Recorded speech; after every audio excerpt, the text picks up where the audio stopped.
Partition horrors remembrance டே.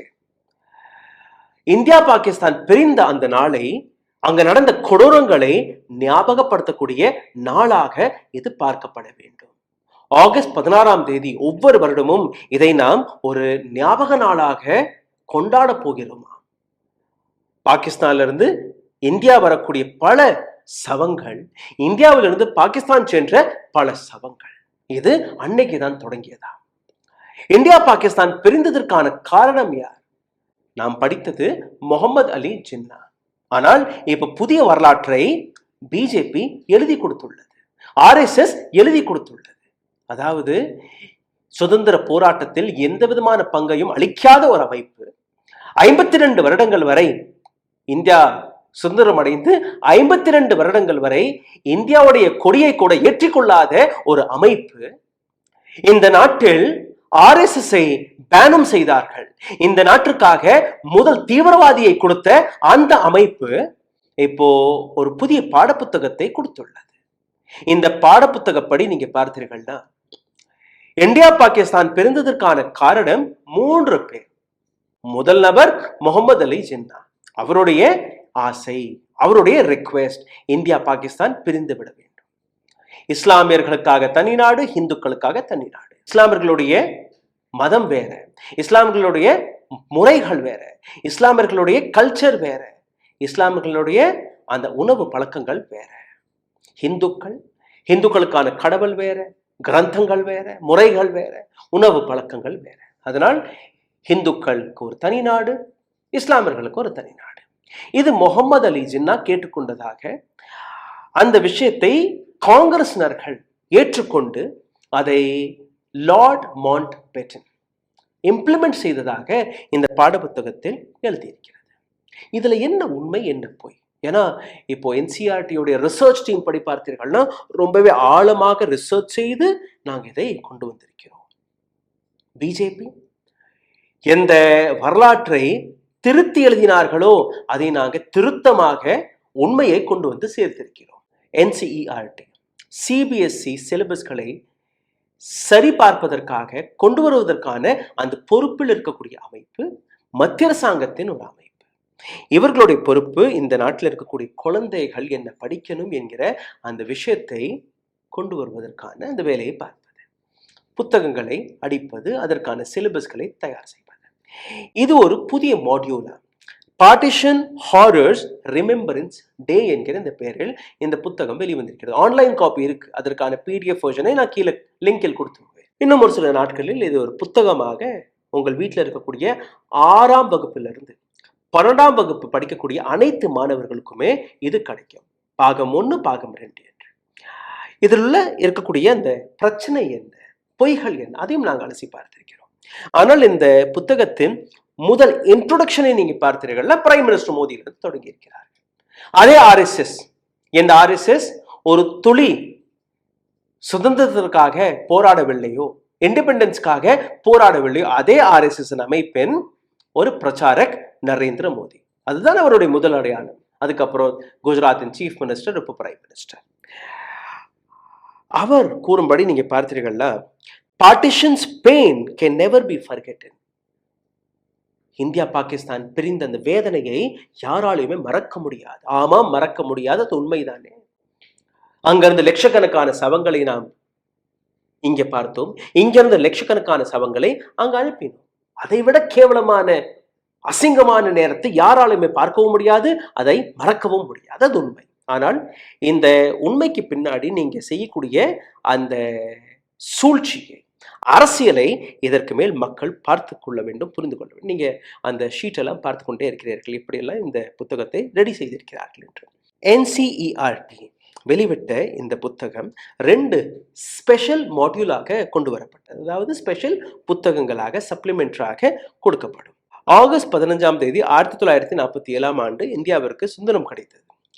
இந்த புத்தகத்தில் இவர்கள் எழுதிய விஷயம், முஸ்லிம் லீக் லாகூர் ரெசல்யூஷனில் 1940ஆம் ஆண்டு இந்த புதிய ஐடியாவை கொண்டு வந்தார்களாம். ஜின்னா கொண்டு வந்த அந்த argument, Hindu and Muslim belong to distinct religion, philosophies, social customs and literatures.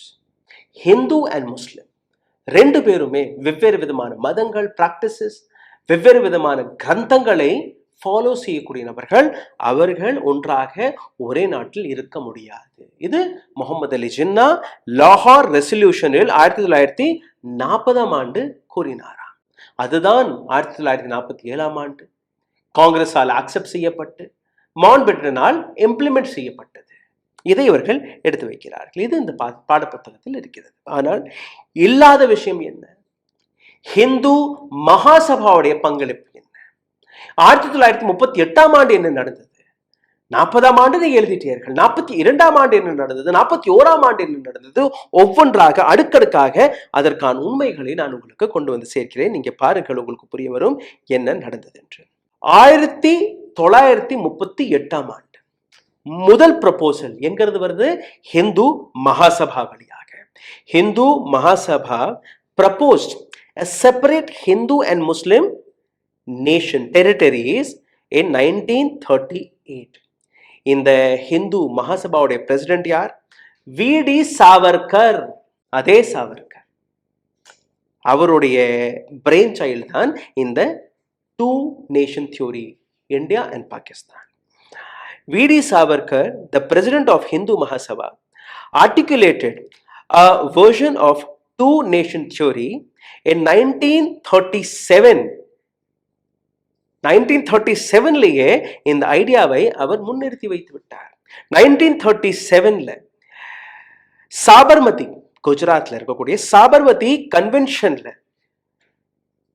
ஒரு ராஷ்டிரிய கன்வென்ஷன் நடந்தது, நேஷனல் கன்வென்ஷன் நடந்தது. அந்த கன்வென்ஷனில் இந்த ஹிந்து மகாசபா என்கிற அமைப்பு வெளிவிட்ட அந்த விஷயம், 2 நாடுகள் இருக்கணும், இந்தியா அண்ட் பாகிஸ்தான். இந்துக்களுக்கு ஒரு நாடு, இஸ்லாமியர்களுக்கு ஒரு நாடு. சரி, 1938 பற்றி நீங்க பார்த்தீர்கள். 1940 இதே விஷயத்தை ஜின்னா எடுத்து வைத்து, இதற்கு மேல் ஹிந்து முஸ்லிம் ஒன்றாக வாழ முடியாது, அதனால் ஹிந்துக்களுக்கு தனி நாடு, இஸ்லாமியர்களுக்கு தனி நாடு. 1942 அதுவும் இந்த பாடப்புத்தகத்தில் கிடையாது. 1942 சிந்த் கோயிலேஷன் ரெசல்யூஷனில் ஹிந்து மகாசபா மற்றும் முஸ்லிம் லீக் 2 பேருமே சேர்ந்து ஒரு ரெசல்யூஷனை அடாப்ட் செய்கிறார்கள். Partition in 1942 supported by the historical record. ஆமாம், நாம் 2 பேருமே முஸ்லிம் லீக் அண்ட் ஹிந்து மகாசபா 2 பேருமே ஒரு கையெழுத்து போட்டிருக்கிறார்கள். இந்தியாவிற்கு சுதந்திரம் கிடைக்கும் போது ஹிந்துக்களுக்கான தனி நாடு, இஸ்லாமியர்களுக்கான தனி நாடு. இந்த புத்தகத்தில் அது எழுதப்படவில்லை. During the Quit India movement, when the Congress resigned from provisional government, எல்லா இடத்துல இந்த குவிட் இந்தியா மூவ்மெண்ட் நடக்கும்போது, உச்சக்கட்டத்தில் இருக்கும்போது, பல இடங்கள்ல இருந்து இந்தியாவுடைய அந்த ப்ரொவிஷன் கவர்மெண்ட் எல்லாம் இருக்கும், அது எல்லாத்துல இருந்துமே காங்கிரஸ் வெளிவருகிறது. அந்த தருணத்தில் முஸ்லிம் லீக் அண்ட் ஹிந்து மகாசபா, ஹிந்து மகாசபா யாரு? அதே RSS 52 வருடங்கள் வரை எதற்காக அந்த கொடியை ஏற்றுக்கொள்ளாமல் இருந்தார்களோ அதற்கான அர்த்தத்தை நீங்க புரிந்து கொள்ளுங்கள். ஹிந்து மகாசபா அண்ட் முஸ்லிம் லீக் 2 பேருமே சேர்ந்து பல இடங்களில் கோயிலேஷன் கவர்மெண்டை ஃபார்ம் செய்தார்கள். அத்வானி அவர்கள் பாகிஸ்தான் சென்ற போது அதே ஜின்னாவுடைய மசாருக்கெல்லாம் போயிட்டு வந்தார். அப்ப பாருங்க எந்த அளவில் இவர்கள் உள்ளுக்குள்ள எல்லா வேலையும் பார்த்துட்டு கடைசியில யார் மேல பழியை தூக்கி போடுறார்கள் என்று.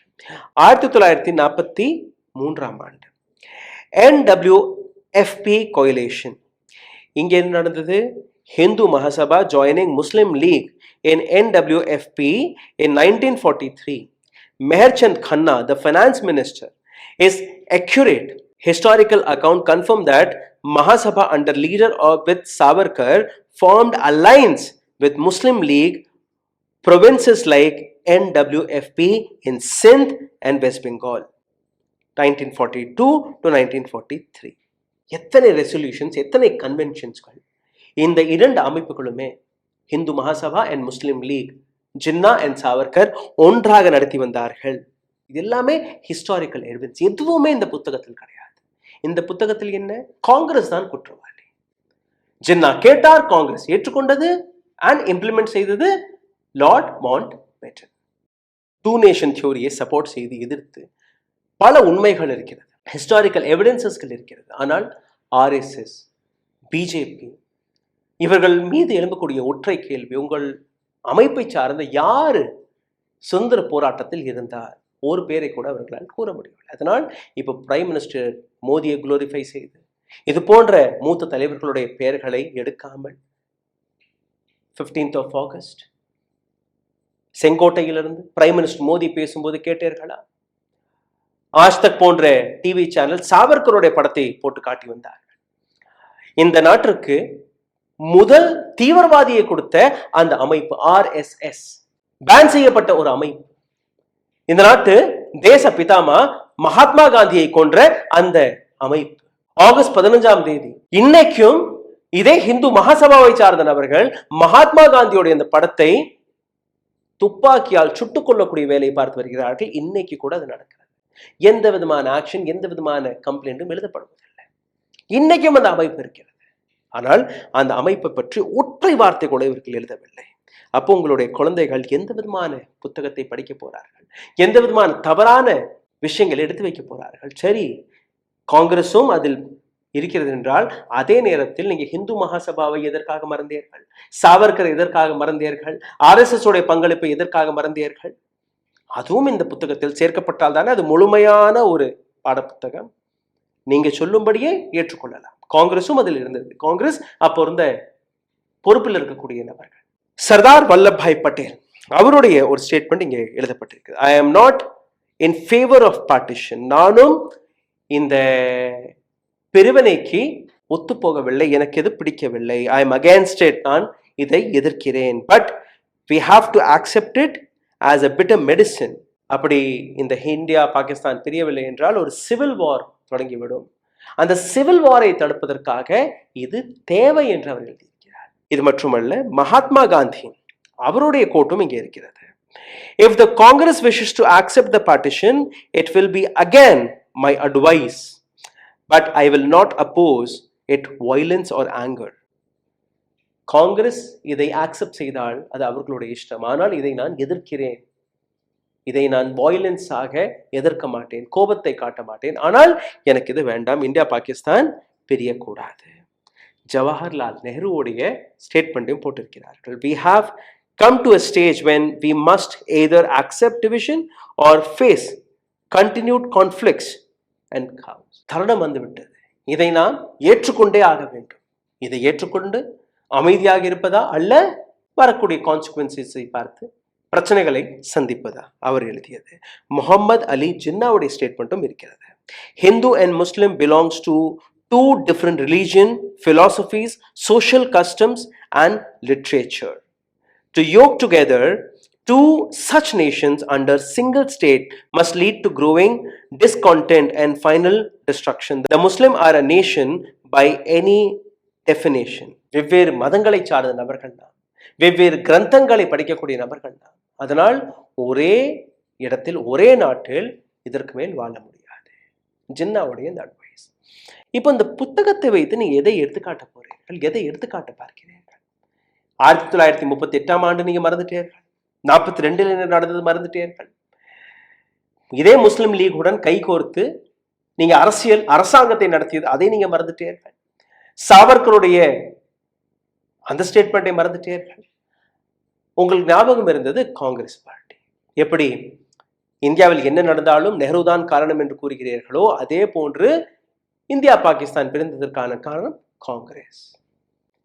எந்த அளவில் கீழ்த்தனமான அரசியலை நீங்க செய்து வருகிறீர்கள். சின்ன குழந்தைகளுடைய மனதில் கூட பொய்யை விதைத்து, விஷத்தை விதைத்து, தன்னுடைய அரசியல் லாபத்திற்கான அந்த வழியை தேடிக்கொள்வது எந்த விதத்தில் சரி என்று நீங்களே எடுத்துக்காட்டுங்கள். இந்த வீடியோ உங்களுக்கு பிடித்திருந்தால் தயவு செய்து இதை பகிருங்கள். உங்களுடைய கருத்துக்களை கீழே கமெண்ட் பாக்ஸில் எழுதிவிடுங்கள். எங்களுடைய உழைப்பு உங்களுக்கு பிடித்திருந்தால் கீழே எழுதியிருக்கக்கூடிய UPI ஐடியிலும் உங்களுடைய ஆதரவை தெரிவிக்கலாம். நன்றி, வணக்கம். ஊடகம் கார்ப்பரேட் அரசியல்வாதிகளின் கைப்பாவையாக அடிமைகளாக இருந்தது போதும். இனி சாட்டை எடுத்து சுழற்றும் நேரம் வந்துவிட்டது. ஊடகம் பொதுமக்களாகிய உங்களுக்காக, உங்களாலேயே இயக்கப்பட வேண்டும். ஊடக சுதந்திரத்திற்காக உங்களின் பங்களிப்பை இன்றே அளித்திடுங்கள்.